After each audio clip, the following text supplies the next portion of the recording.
Hey, how's it going, everyone? My name is Derek Afasi. I'm the owner of Afasi Financial Group and RetireSharp.com.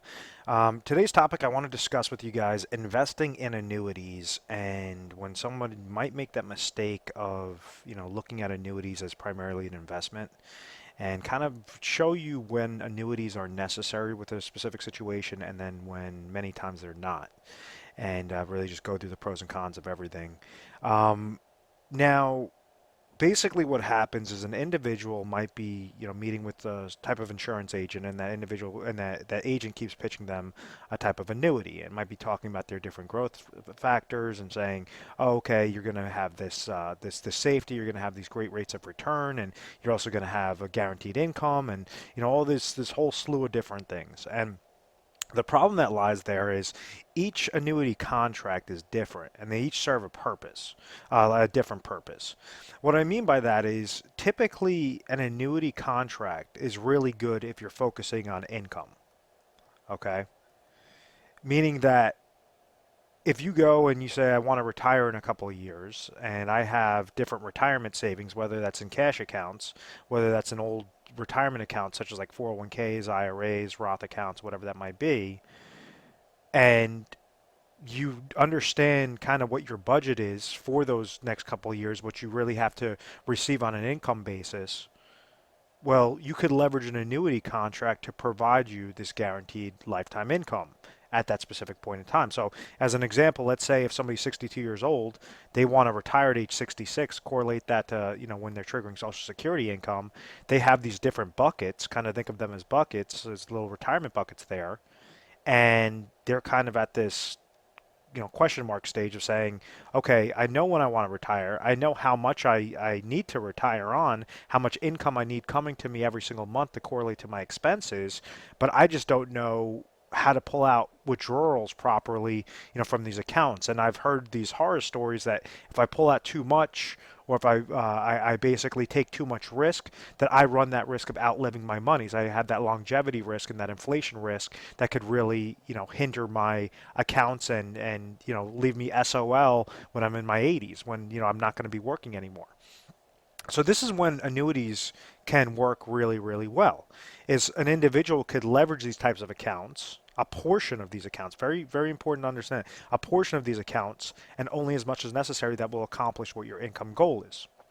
So what I mean by that is, let's say if this person's 62 years old right now, they have a goal of receiving $50,000 of income every single year, and they want to retire at age 66. Well, maybe they're going to be receiving Social Security income of $30,000, and they don't have any pension plans. So they don't have any other income sources, any guaranteed income sources. So they're saying, okay, well, I have these different accounts. Maybe I have cash of, 100,000. I have a 401k account that's sitting there at 400,000. I have another IRA that's sitting there, another 300,000. How exactly can I suffice this gap of $20,000 properly without any worry, without with confidence? And that's when you could leverage different annuities, and especially after 2008, I recommend the annuities with income riders because it allows you to still have control of your account, still have consistent growth into your account, and then leverage the income rider for your guaranteed lifetime income, as opposed to old-fashioned annuities where you were susceptible to your annuitization and surrendering all your money to those insurance companies that were offering those annuity contracts. So in this example, let's say if they have all these different portions of assets, and they decide, okay, I want to really target in on my 401k and use my 401k monies to leverage for that retirement goal. Well, we understand that the gap is 20,000. You're going to be receiving 30,000 at age 66. You have a gap of 20,000. So therefore, your annuity problem can be solved with trying to figure out what would be the best contract for an individual age 62 looking for a 4-year deferral that needs to trigger $20,000 of income. So out of these monies, you could use a couple of these accounts, or it might only take one account to do so. Let's say if we're using the 401k account as an example, maybe it's going to require $300,000 to be placed into an annuity contract that will trigger lifetime income at that point in time in those 4 years. So what we did right there was we solved the income goal. Most important thing in retirement is making sure that you have sufficient amounts of income coming to you on a guaranteed lifetime income basis. Guaranteed lifetime income meaning either on you, you and your spouse, whatever would apply to your specific situation.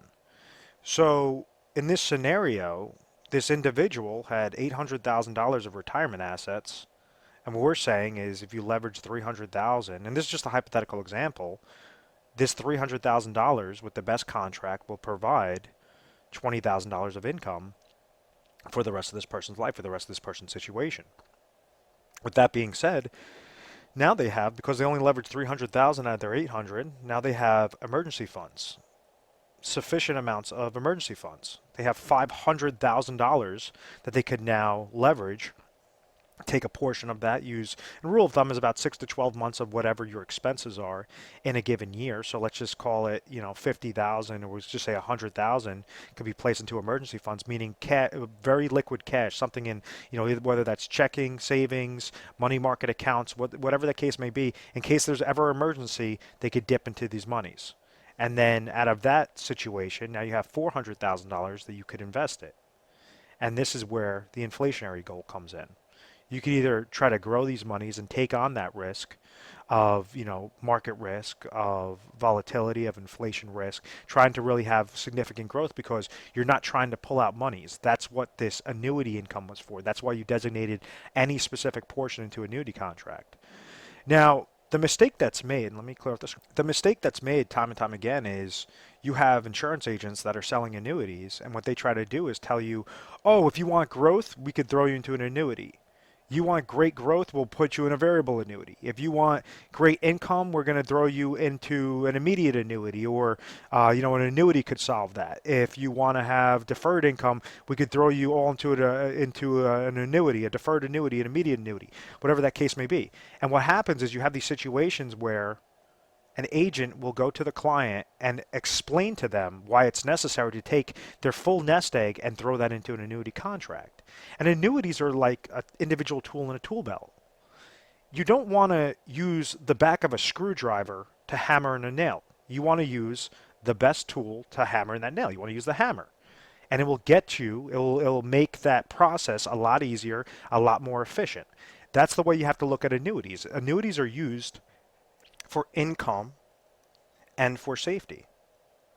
So the situation I just spoke about before was saying whatever this individual's assets are, what's the smallest amount of dollars of that assets that you could place to make sure that your income sources are covered? Let's say if you go into a situation where somebody already has their income sources covered. Somebody's receiving Social Security income, they're receiving pension income, and let's say their goal was $30,000. That's how much they need for expenses, and they're receiving $40,000 of income from just these two sources. Well, then you don't have to place them into an annuity contract for income. You can leverage annuity contracts for safety, meaning like if you understand current bank CDs are paying 1% and you like 5-year bank CDs, well, you could leverage the benefits and the safety of fixed annuity contracts that would be paying 3% for a 5-year for a 5-year contract. So you could leverage that very safe fixed accounts, or you could leverage something known as indexing or index annuities to receive gains when the market goes up, not lose when the markets go down.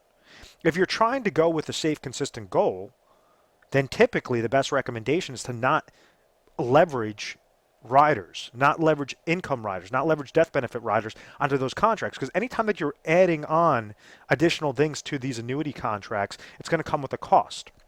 If you're trying to get safe, consistent growth with no fees, no downward market losses, no mutual fund related fees, no advisor fees, anything like that, well, then go more on that fixed realm.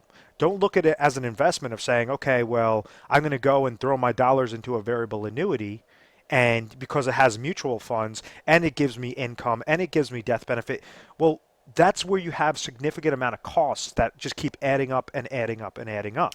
And one of the most important aspects regarding the difference between like a variable annuity with an income rider versus a fixed index annuity with an income rider, and this has probably been for the past 8 years, I have never found the best fixed index annuity with an income rider to lose to the best variable annuity with the income rider. Now I'm talking about a guaranteed lifetime income play. So let's say if you're looking for, you looked before at, let's use a year of 2012, October of 2012. You take the best fixed index annuity with an income rider and you say, okay, what's my guaranteed lifetime income payout? That has lost time and time again to the best fixed index annuity with an income rider. You now scale towards February of 2017 when I'm filming this video. The best variable annuity with an income rider loses drastically to the best fixed index annuity with an income rider when you're looking for guaranteed lifetime income. So that example that I just showed you, if we're trying to figure out what's the smallest amount of dollars that we could place into an annuity contract to receive that $20,000 of income, the income riders are definitely necessary because it's allow you to still have control of your accounts, allow you to still leverage the insurance companies to receive lifetime income. God forbid if you pass away, your beneficiaries will still receive whatever's remaining in your account value. So that's the benefits of using an income rider as opposed to just using annuitization, a large benefit as opposed to using annuitization. And then when you're scaling through the top contracts out there, for an income play, the FIA is going to beat out the variable annuity every single time. Now, for a growth play, understand you have higher growth potential because fixed index annuities have cap rates, they have participation rates, they have spread rates. This one gives you more of that safety, peace of mind.